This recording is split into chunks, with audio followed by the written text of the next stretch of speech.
পেয়েছি এবং একটি জাতি হিসেবে মর্যাদা পেয়েছি।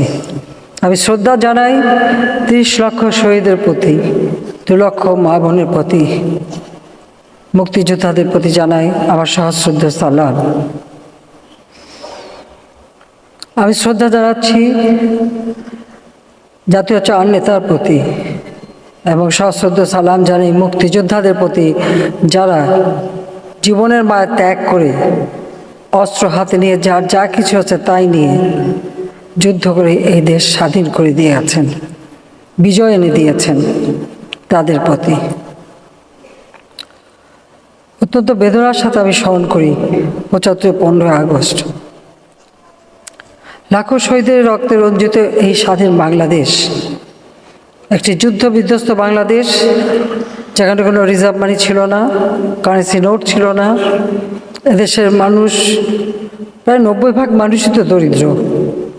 তার উপর 80% উপরে মানুষ একবেলা খাবার জুটতে পারতো না, চিকিৎসা ছিল না, শিক্ষা ছিল না, কোনো অবকাঠামোগত উন্নতি ছিল না।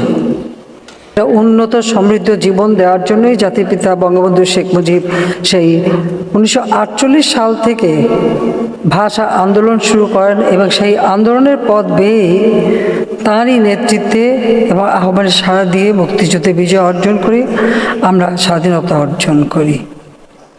মাত্র 3 বছর 7 মাস সময় পেয়েছিলেন এই যুদ্ধ বিধ্বস্ত দেশটিকে গড়ে তুলতে, যা ছিল পাকিস্তানের একটি প্রদেশ এবং শোষিত, বঞ্চিত, নির্যাতিত, নিপীড়িত একটি জাতি, তার উপর যুদ্ধের ধ্বংসস্তূপ। 3 বছর 7 মাসের মধ্যেই সমস্ত অবকাঠামোগত উন্নয়ন, রাস্তাঘাট, পুল, ব্রিজ, রেল ব্রিজ যা যা ছিল সবই তো ধ্বংসপ্রাপ্ত ছিল, সেগুলিকে মেরামত করা এবং দেশটাকে উন্নত পথে এগিয়ে নিয়ে যেয়ে তিনি বাংলাদেশকে মাত্র অল্প সময়ের মধ্যেই স্বল্পোন্নত দেশ হিসেবে প্রতিষ্ঠিত করে যান।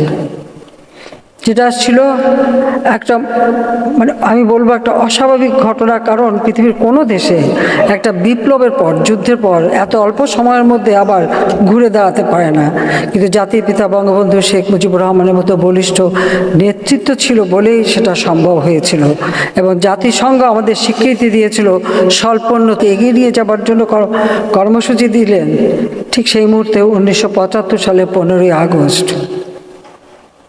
যে দিনটি বাংলাদেশের মানুষের জন্য সবথেকে অন্ধকার একটি দিন, সেই দিন ঘাতকের নির্মম বুলেটে হারালাম আমরা জাতির পিতা বঙ্গবন্ধু শেখ মুজিবুর রহমান।